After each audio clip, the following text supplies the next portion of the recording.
So first, small disclaimer, this is not a tutorial on gainers or corks or any kind of swing kicks. It's really just about swinging and getting to know the motion of the swing, the mechanics, some example from known athletes, and just everything to know about swinging. So training methods, analogies to help you, and having a sturdier body when you do swings, you know, because it goes together. All right, if you want to get good at tricking, you need a good body. That's it. The first point we're going through is the three main aspects of a swing. Number one is awareness. Number two is synchronicity. And number three is blocking. All right, so let's get into it. Awareness. There's only one way you can achieve awareness, and it's by practicing. Okay, and whenever you're practicing swing, well, first, I really suggest that you get good at a setup. You choose a setup and you stick with it. All right, every time you go for your swing, the same position will happen again. Of course, it changes if you do a different trick after your setup. So, you know, you're not going to swing the same way as a gainer or a cork. All right, so just keep that in mind. Spotting.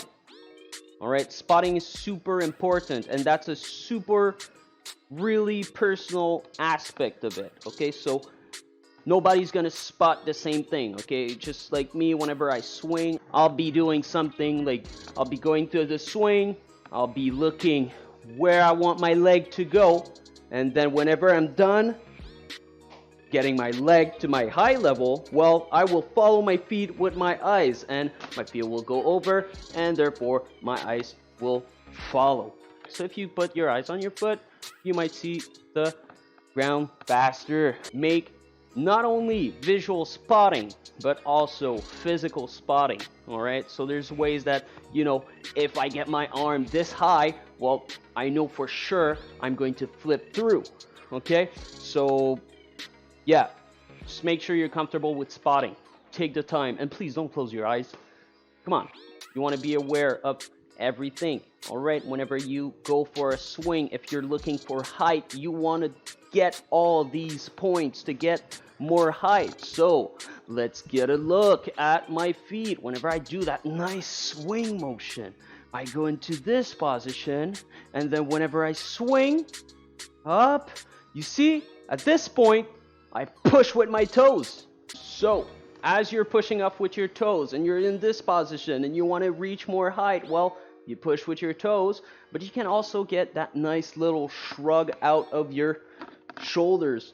All right, that's hard to see with my headset, but whenever you swing and you want to get height up, then whew, get those shoulders up.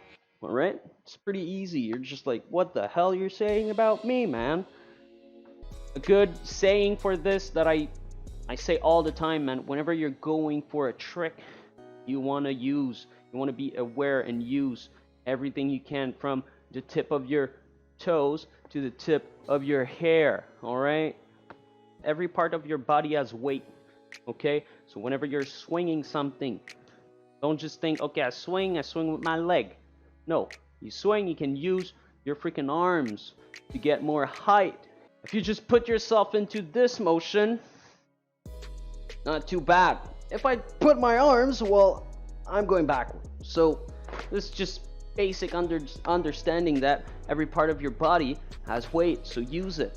That weight can change a lot. Okay, another note, there's a lot of fine details, so it's easy to fail. It's easy, man. Like, you swing 1 degree to the side, 1 degree too high, you dip a bit too much, you lean a bit too much, it's going to hinder your trick and it's going to show in it. Okay, so make sure that you get a nice comfortable position, and your swing has to become second nature.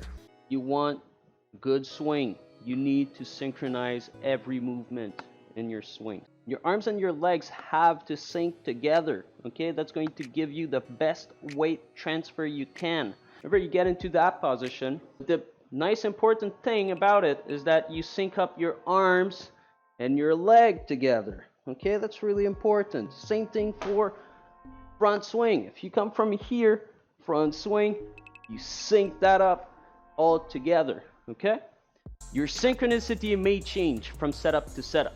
all right? And it may change from trick to trick. So make sure that you pick a setup where you feel like you're synchronized as much as possible. It's really important. Thing about blocking is that it happens before you swing, okay? And it's important that you get used to it. So if you're not used to blocking with 2 legs and 2 feet, it's gonna be even harder to block with 1 foot. Blocking is stopping at the right moment, basically using directional momentum and transferring it in another direction. Let's think about putting on the brakes onto a car. You get that thing, right? It's like the simplest way I can tell you what's blocking. Another kind of explanation that I can tell you, which is easier, is imagine you're running into a fence, but that fence is only like, knee height. All right, so you're going to run. You run so fast that whenever you hit it, you're going to do a front flip. So that's one way to see it. Now, to, put it in perspective that we're doing it with our body, that's something else, all right? With us trickers, we trick in gyms, so it's pretty easy to understand blocking, all right? Why? Because there's springs under our feet, there's carpet, and there's wood. Blocking can be enhanced by external forces, aka springs. What will happen with them is that you're going to push on them and they're going to push back whenever you release your force. So think about it. Whenever you're blocking for a front flip, well, you're going to run. Run. You're going to have a slight jump, and then usually you're going to land onto the floor in that angle. Why? Because you're pushing down that direction. So the direction that you're going to be pushing is literally through that. So the energy is going to be going into the springs and it's going to launch you back. So you run, block, boom. It will send you in the opposite direction. So basically, whenever you get your foot onto the floor, so you're going to have your foot whenever you run, you're going to jump into your blocking. So it's important that you get somewhat of a friction onto the floor. For a front flip, you're going to block into the ground like that so that you can get some bounce from the other way, all right? So the way that you will be leaning will be mirrored in the direction that you're going to be sent off. Backward for front flips and forward for back flip. If you block like that, you're going to be sent a lot more into that direction. So whenever you're going for a block, whenever you're going to swing, you're going to reach that same kind of position. So you're going to throw it and really block your foot into the floor, okay? So whenever you block, the kind of movement that you're trying to get is a nice friction, okay? So if that's the floor in your foot, it goes like that. So your foot gotta sink like this into the ground to get a good block.